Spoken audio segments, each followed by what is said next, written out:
उस संरचना में जो पॉलिटिक्स है, स्टेट है, राज्य है, उसने सारी चीज़ों को अपने नियंत्रण में लेकर रखा हुआ है। और चूंकि ये अंग्रेजों ने इसको डेवलप किया, बनाया, और इसका हेतु यही था कि जितना वो चीज़ें देना चाहते हैं समाज को उतनी चीज़ें दें। और 1947 में यही कंटिन्यू हुआ। पहले क्या था कि चीज़ें स्वायत्त थी। गुरुकुल क्या पाठ्यक्रम बना रहा है, तक्षशिला विद्यापीठ क्या पाठ्यक्रम बना रहा है, उसको राजा से मतलब नहीं था।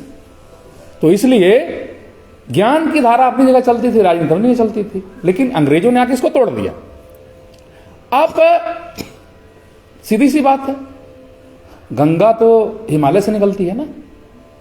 तो जब राजनीति का वर्चस्व है, शिक्षकों के नियुक्ति से लेकर के, कुलपति की नियुक्ति से लेकर के, और सारी चीजें वहीं से चल रही हैं,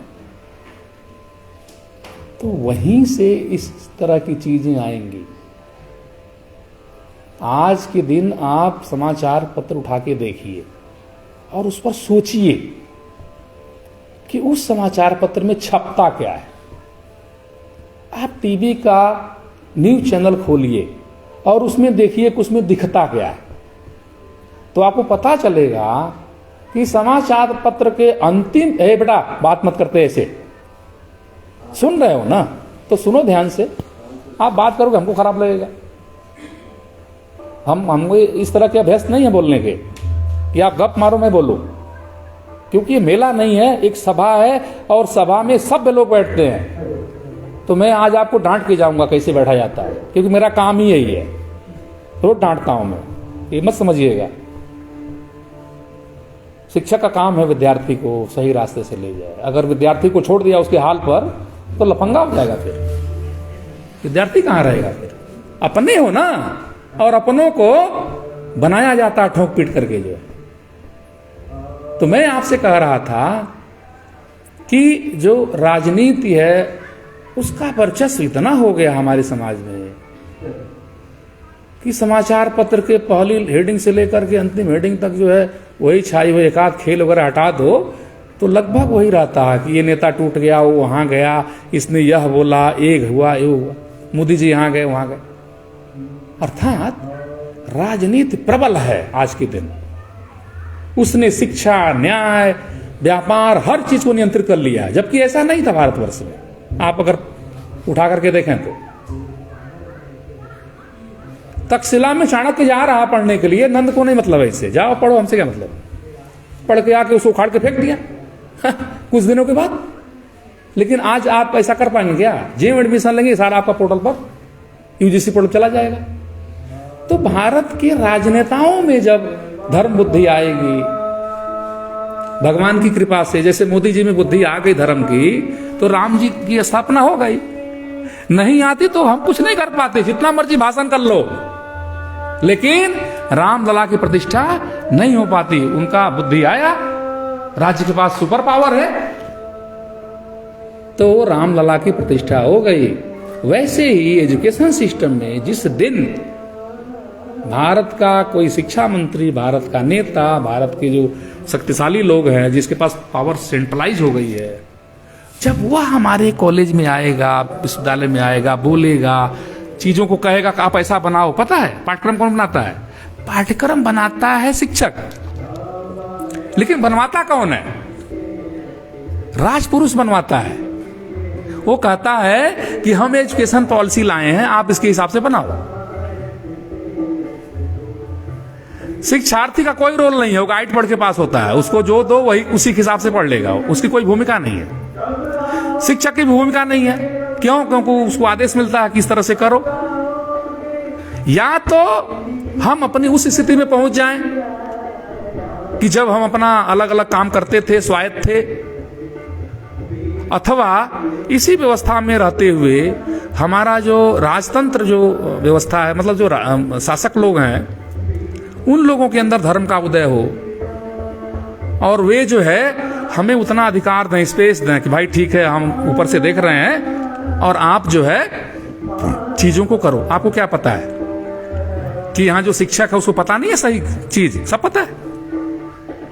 लेकिन केवल उसके हाथ बंधे हुए हैं। प्रोफेसर उषा ने जो वहां थी, जवाहरलाल नेहरू यूनिवर्सिटी में रिटायर हो गए, उन्होंने पूरा रिसर्च करके बताया कि कैसे अंग्रेज यहां से 45 ट्रिलियन डॉलर की जो है संपदा जो है वो यहां से 90 सालों में लूट के ले गए, जिसको शशि थरूर ने भी वहां जाके ऑक्सफोर्ड में बोला।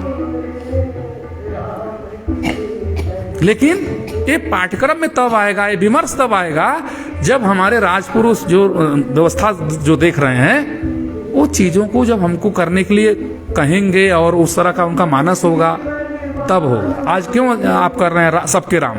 सबके राम कराते क्या कभी आप? मोदी जी नहीं होते तो सबके राम कोई प्रोग्राम होता है?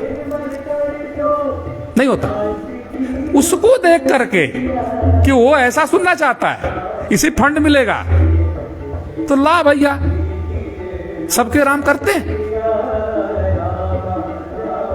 तो इसलिए मैं कहूंगा कि हम अपना काम जितना कर सकते हैं करें। सत्य बात, मैंने सत्य बात आपके सामने कही ना, जो मेरे समझ में थी, 10-20 लोगों में जो भी थी, तो हम कहें उसको हमसे किसने रोका है?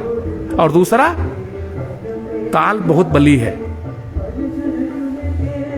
जो ईसाइयत अपने ही गढ़ में ध्वस्त हो गई यूरोप में 250-300 साल पहले और उसको नकार दिया लोगों ने, वो हमारे यहां टिकेगी? ईसाई जो बन जाएगा ना हिंदू, वो भी कहेगा करे भाई हमको चलना तो मैथ से है, घड़ी से चलना है, पोथी पढ़ के नहीं चलना है। किसी को कन्वर्ट करके कुछ नहीं होने वाला है। क्यों? क्योंकि पेट तो भरेगा नॉलेज से, काम करने से। फोटो खिंचाना पड़ेगा, ये नहीं चलेगा कि उस किताब में लिखा फोटो नहीं खिंचाना है, संगीत नहीं करना है। सारे सलमान शाहरुख सारे नाच गा रहे हैं ना, कौन रोक रहा, कौन फतवा दे रहा उनको कि नाचो गाओ मत, ये हराम है?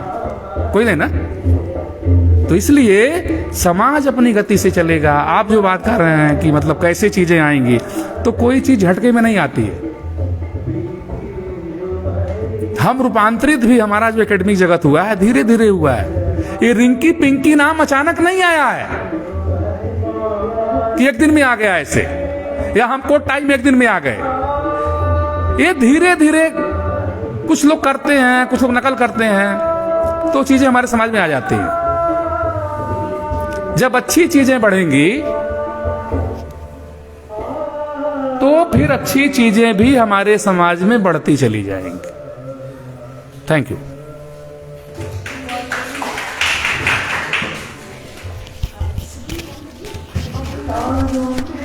कुछ पूछना है क्या?